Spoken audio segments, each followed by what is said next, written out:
Close the monster. She is watching you. I used to think the human mind could explain away anything, but that night proved me wrong. Some things don't just happen, they watch, and they wait. It started with a whisper. Not out loud, but in my head. I had been living alone for about a year after my roommate moved out, and though I never liked the silence, I had grown used to it. My small apartment was on the 4th floor of an aging building with creaky pipes and humming walls. I'd tell myself that the knocks in the night were just neighbors. The shadows, just headlights flashing through blinds. But one night, around 2:30 a.m., I was lying in bed scrolling through my phone when I felt it like someone was standing over me, leaning down. The air in the room grew heavier, pressing against my chest, and in my mind, clear as though it had been spoken aloud. I heard, "Close the monster. She is watching you." My phone slipped from my hands. I sat up, heart hammering, scanning the corners of my room. Nothing! Just my dresser, my cluttered desk, the window with the half-broken blinds, swaying slightly in a draft. I told myself it was just exhaustion. Maybe my brain replaying some weird dream. But then I noticed my closet door was open. I never leave it open. The next day, I shrugged it off. Sleep deprivation. Anxiety. My rational brain went into overdrive, filing the experience under just a dream bleeding into wake. But that night, as I brushed my teeth, I realized I was stalling. I didn't want to turn the lights off. Still, I made myself do it. Sleep came in uneasy fragments. At some point, I woke again to silenced, unnatural silence. And there it was. The whisper. Close the monster. She is watching you! This time, I felt it behind me. The unmistakable sensation of being observed. My skin prickled as though cold hands were hovering just inches from my back. I turned sharply, eyes darting around my room, but nothing stirred.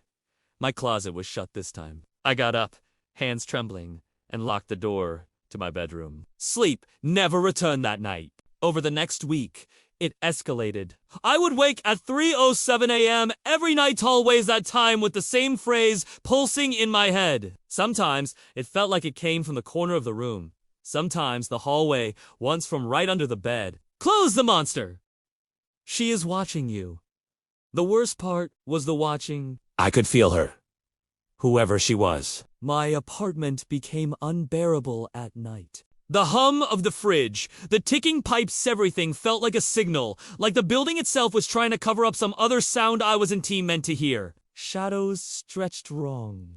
I'd catch movement in the reflection of my TV screen when it was turned off, only for the room to look empty when I whipped around. I stopped inviting people over. I didn't want to explain why every mirror was covered with sheets, why I double-checked the locks, why I barely slept. By day, I was half human, running on coffee and paranoia. By night, I was a prisoner, held hostage by whispers I couldn't shut out. The breaking point came 2 weeks in. That night, I was determined not to wake. I swallowed 2 over-the-counter sleep aids, put in earplugs, and buried myself under blankets. And for a while, it worked. Until I dreamed. It wasn't a normal dream, it felt too vivid. I was lying in my bed, just as I had been, except I couldn't move. My eyes rolled toward the closet, which had been shut when I went to sleep. Now, it stood wide open.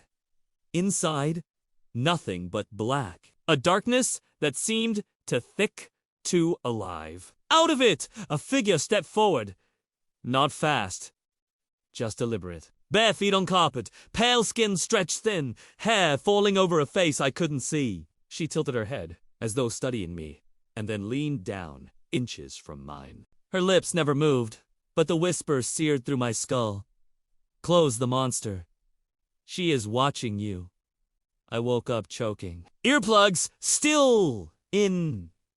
Closet door wide open. After that, I stopped sleeping in my room. I dragged a blanket to the couch, telling myself the change of scenery might help. But the whispers followed. At 3:07 a.m., I sat bolt upright to find the TV screen glowing faintly, not on, just reflecting. And in that reflection, someone stood behind me. A woman. Long hair, face obscured, head tilted, just like in the dream. I refused to look directly. My body locked up, heart hammering so loud it drowned out my thoughts. The reflection didn't move, didn't breathe, just stood watching. When I finally dared to turn, nothing was there. But when I looked back, the reflection was gone too. The next morning, I called my mom. I don't know what I was expect. Advice. Maybe even permission to admit I was losing it. I didn't tell her everything, just that I hadn't been sleeping, that I felt watched. She went quiet for a long moment before saying, "Honey, do you remember when you were little, how you used to scream about the lady in your closet?" I froze. I had forgotten. My childhood closet terrors, the nightmares, the way I refused to sleep alone until I was almost 10. I had always chalked it up to childish imagination. But my mom remembered, and she said something that made my blood run cold. "You used to cry, saying she told you to close her because she was watching." I didn't go home that night. I booked a cheap motel on the other side of town. The bed was lumpy, the AC rattled all night, but for the first time in weeks, I felt almost safe. Almost. Because at 3:07 a.m., I woke again. Not to a whisper, to a knock. 3 slow knocks on the motel door. I sat up, holding my breath, staring at the shadow of feet under the crack. A woman's feet. Bare. Then came the whisper, muffled through the door, but unmistakable. "Close the monster. She is watching you."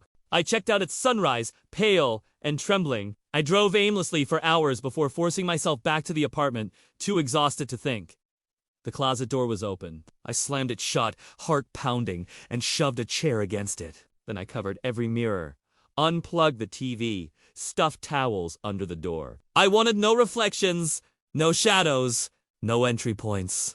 For 3 days, I barely left the couch, surviving on delivery, food, and caffeine, trying to force myself awake at night. But exhaustion always wins. And when it does, the last time I woke, it wasn't to the whisper. It was to breathing, right next to my ear. Slow, steady, deliberate. I turned my head, inch by inch, and there she was. Not in a reflection, not in a dream kneeling beside me, hair falling forward, her face inches from mine. Pale, gray skin stretched thin, lips curled back in something that wasn't quite a smile. Her eyes were the worst part. They weren't looking at me. They were looking through me. Past me. As though something behind my eyes fascinated her more than anything I could ever be. And then she whispered, not in my head, but aloud for the first time. "Close the monster. She is watching you." I don't remember falling unconscious, but I woke the next morning on the floor. Alone. Closet door shut. And here's the part I can't explain. Ever since that night, I haven't heard the whisper again. But sometimes, when I pass a mirror or catch myself reflected in a window, I see it. Not her. Me. But not moving the way I move. Not smiling the way I smile. Watching me. Waiting. And sometimes, when I'm brushing my teeth or washing my hands, I hear the faintest breath right behind me. See the glass fog slightly as though someone else is standing there? And I know the truth now. The monster isn't her. It's me. And she's making sure I don't forget.